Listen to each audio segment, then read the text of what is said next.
So I'm very happy to be here at the SFT with Mats from Stranda Snowboards, and he's going to present the new Stranda Split. And yeah, please tell us something about the board, about which use case is best for the board. So is it more a high alpine, a freestyle, a free ride? And yeah, just jump into it and talk a little bit. Thank you, Patrick. Thank you. You're welcome. Yeah, I would say it's my main focus was to make a high alpine board, which was nimble enough to afford you some possibilities to do some it's a freestyle shit, you know, backcountry freestyle shit. But I would say it's more geared towards high alpine, you know, steeper runs under control, than, you know, low aspect sort of tree runs. You know, it's more high alpine, definitely. Okay. Yeah. And what kind of rider, for which kind of rider is it best? I would say it's for like weekend warriors, as they call it, you know, skilled riders. Yeah. It's playful enough for intermediate, but it's absolutely not a beginner's board. Okay. Yeah. We know that you like to do also boards for the heavier and more mature guys. Yeah. And is it this one more for the younger, more aggressive riders, or is it still possible to ride for the It's still possible to. Yeah, I mean, I ride this without problem. You know, it's good enough, and it comes as a 166 wide.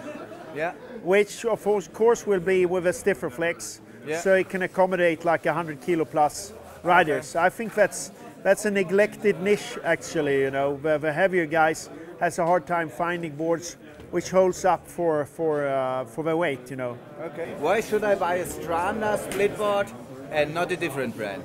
You should buy a Stranda Splitboard because first thing, you get immensely good edge hold. Okay. You get float. And I try to build with good wood. You know, I have Ashe, which is a high quality dense wood with a 2.2 times stronger tensile strength than poplar. Poplar wood, I would say, is the most common wood used in skis and snowboards. Okay. We built lightweight with Palunia, but you have to compensate with a better quality, higher quality wood. So on this board we're using thinner strips Palunia, which we sandwich plus and minus 45, so we get a better flex in it. But we have full length Ashe stringers going all through the insert parts here. So it's built with high quality material from inside. That's why I also can extend a 3-year warranty on the board. Oh, you have 3-year warranty on the board? 3-year warranty. On good, all Stranda's board you have a 3-year warranty. Okay. And when we're talking splits, I'm not sparing money. We have aluminium tip and tail protectors on all our split boards. We changed to a sintered, more scratch resistant base on the split boards now. Yeah. Still takes wax very well, but it makes the board more durable. We're also one of the few European brands which use the phantom hooks. Which has been like a made it easier for us to finish the boards because there is no, what do you say? Like the adjustment of the board? Yeah, it doesn't slip. Yeah, it holds really well. Yeah. So, and it is low weight and you can adjust them. Yeah. Would be good if you can talk a little bit about the construction, about the shape, about the profile. Yeah. How do you think about and how do you produce it, and which effects does it have while hiking and while riding? Yeah. I mean, my main thing with this board was to keep a low camber because you like low camber riding powder. I mean, you can have even a flat. It floats better, easy to maneuver. Okay. So the whole thing was to have a low camber without losing the camber feel underfoot. So the camber curve is not a one radius. It's slightly. It's keeping the height here, so you still have the 4 millimeter camber here under, so you can feel the camber, which also good. It's good when you're skinning. You lift up and you have less points touching the snow. Okay. You get less drag, you know. Okay, yeah. And camber is, as you know, it's good when you want to have a good edge contact. Yeah, right. And it's a low, short nose rocker here, and a low, short rocker here. And if you, it's 9mm pintail, so it's not much of a pintail. I don't like too much pintail on a freeride board because it's going to lock up. But I put the pintail outside the effective edge. Yeah. So here you still have a pintail. Here you still have like the pintail feel and the sink when you're riding powder or you know, more packed snow. Yeah. And I also want to keep the weight down. So it's a glass fiber construction with carbon stringers, but we used palunia, which is a lightweight tree, yeah. which we use an ash mixed in for added durability and more pop. Okay. So the overall design idea was to make a board which was playful enough to be fun for that kind of feel, but burly enough to charge big lines and ride radical high alpine terrain. So, being a board, shaping a board for high alpine terrain, you really want good edge grip. You want to be able to traverse over exposed places without start sliding. So we added bumps here.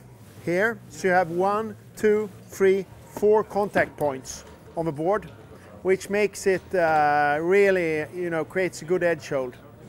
They are, you can't even, they are so small that you can't even barely see them, yeah. But they're noticeable, you know, but you don't feel it when you ride. You don't feel this, it's not, I wouldn't call the brand name here, but it's very subtle, very subtle. Yeah.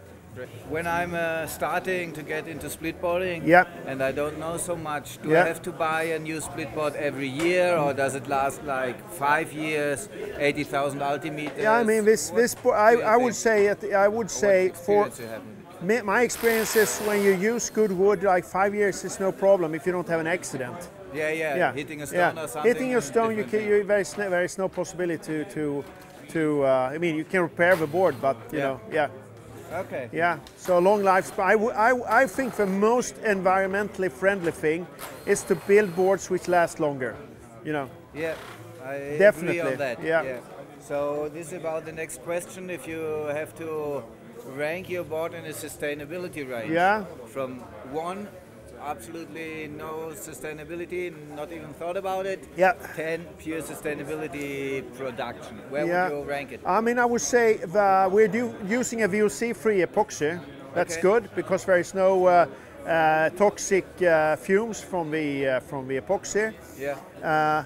Where the boards are not like biodegradable, so you can't really recycle them, you know.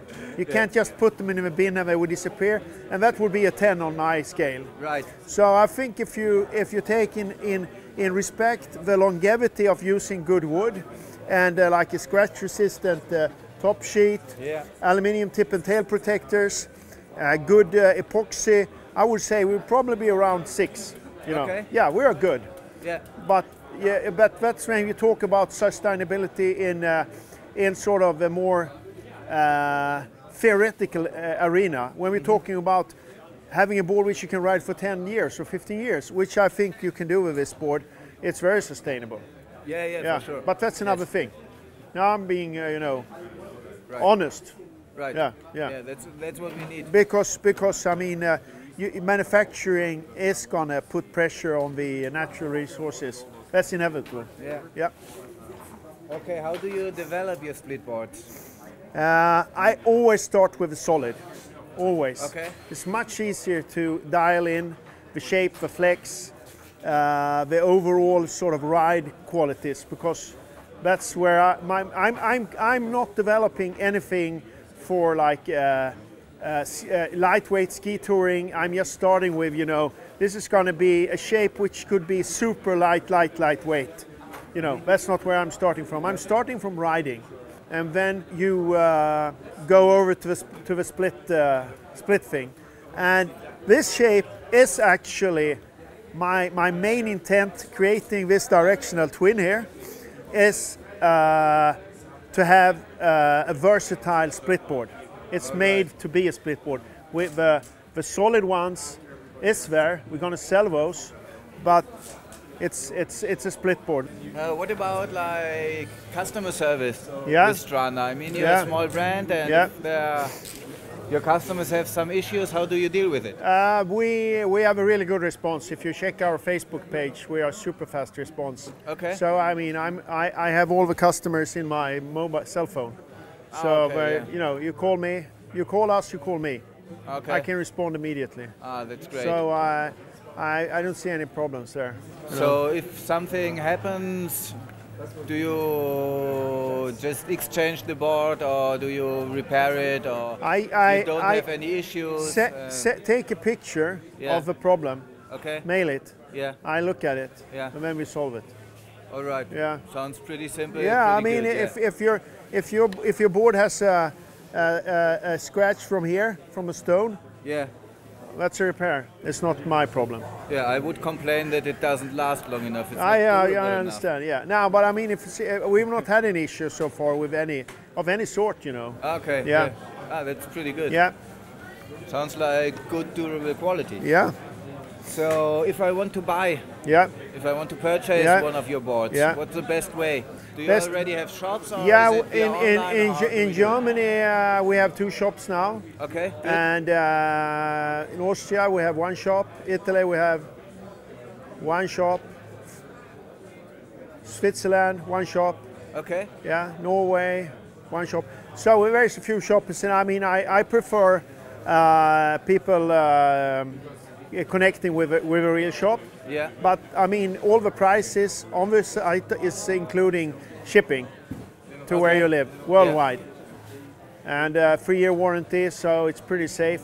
And Yeah. you know, you can always return your board if you don't like it. You know, Okay. if it's unridden, of course.